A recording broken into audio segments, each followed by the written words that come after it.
Hi everyone.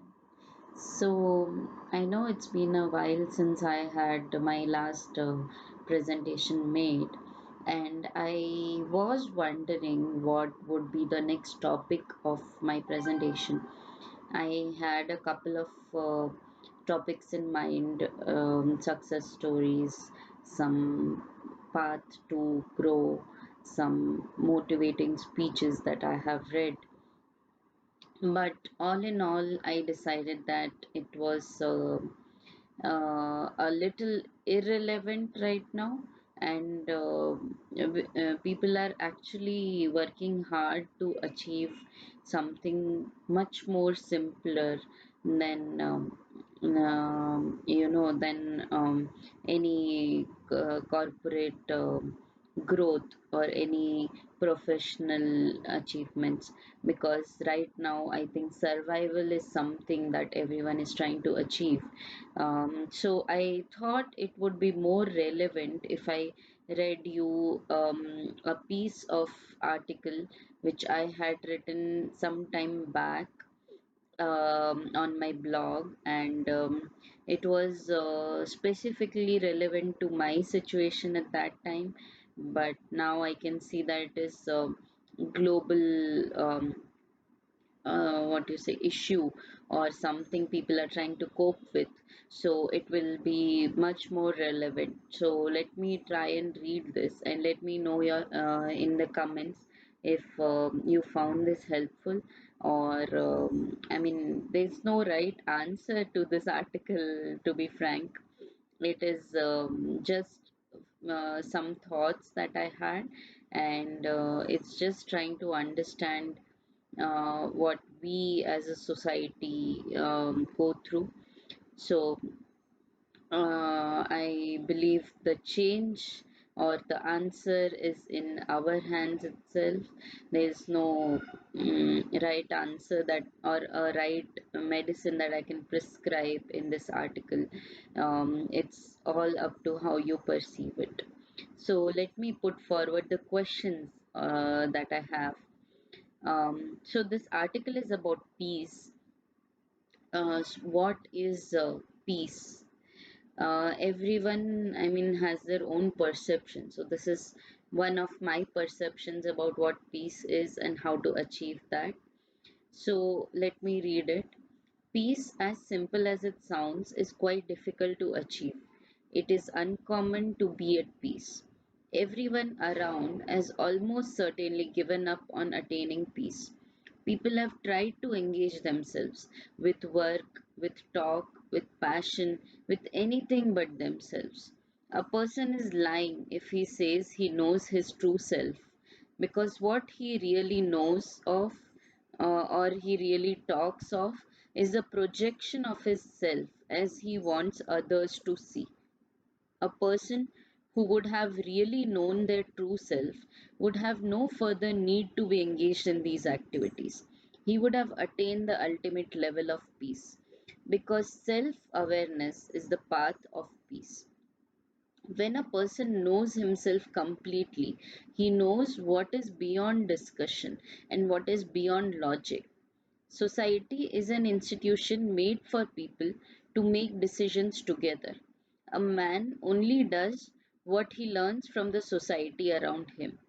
He understands right apart from wrong through the society, which has thus dictated its rules. Even an antisocial person has learned his basic guidelines from the society. He might say, I want to be a rebel, and then act against what his society dictates. But even such a person is merely doing what he has learned as an acceptable behavior in a different society than his own. So no person actually does anything what he wants, because the fact is that no one has yet understood themselves.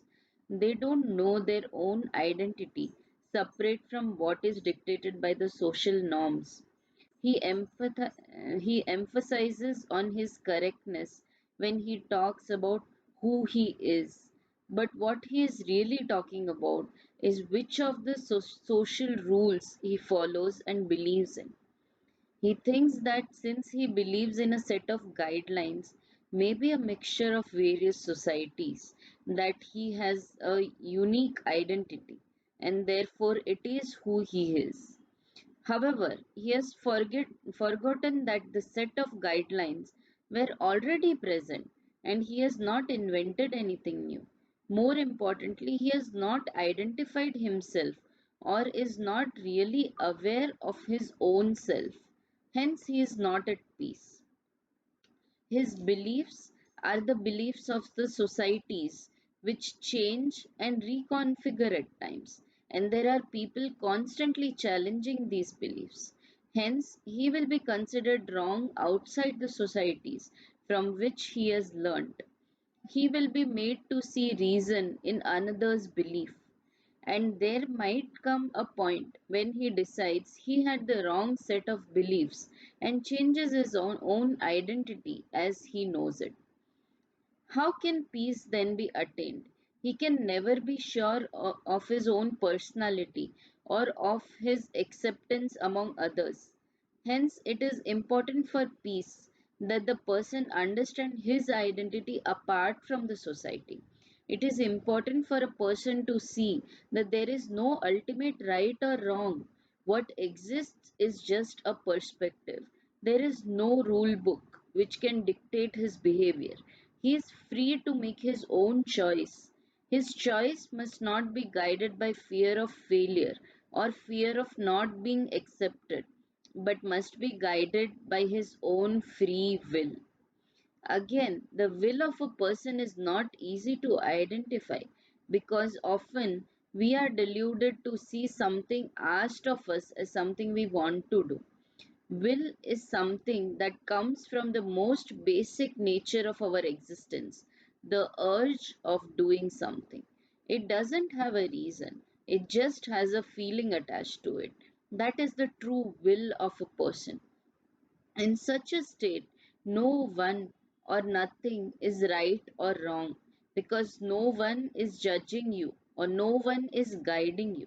It is just what you do because you feel so.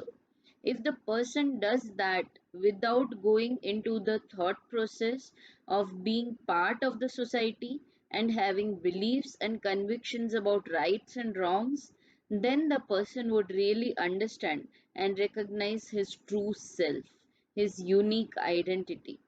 Then he would attain the ultimate peace. So, this is the dilemma that we face day in and day out. We say this again and again, how the society is changing, how the society has gone for the worst from what it was. Because when we learnt our beliefs, we were in the previous version of the society, and as the society keeps on changing and challenging those beliefs, we might or might not change along with it. We might still believe that the earlier version was a better one, and the society is going on the wrong path, on the wrong direction. And it might be true in some cases because there's a whole mass of people believing that the society is going towards the wrong direction. So, this is what makes us aware of the right and wrong. That is a social belief.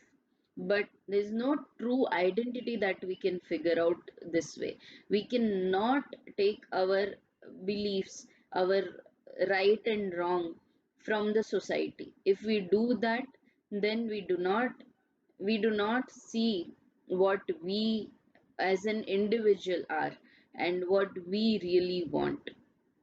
Now, you would say that how can we differentiate that we as an individual are different from the society because we are also a part of the society, and a lot of times we think that whatever is going on is correct, and maybe that is our correct self.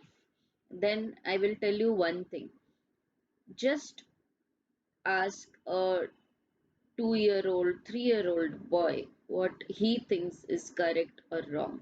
He will not be influenced by the society because he would still be learning about the society. So, whatever he says is his free will, is what comes from his heart. and that is his own true identity. So think of yourself as a 2-year-old boy or girl when you were a young kid, when you were not forced into thinking anything, when you were not consciously pushed towards what the society thinks as the correct way of raising a child or the correct thought that a child should have. And at that time, whatever you wanted, that was your free will. So think like a child, be like a child. That is the only way you can achieve your own true identity and ultimately the peace of knowing that who you really are, what you really want. That is the ultimate way to achieve peace. Okay, thank you and goodbye. Have a nice day. We'll see you soon because I'm planning on creating a lot of videos similar to this one, which will not be focused on philosophies of corporate achievement for some time, but on personal achievement. So, have a good day and see you next time.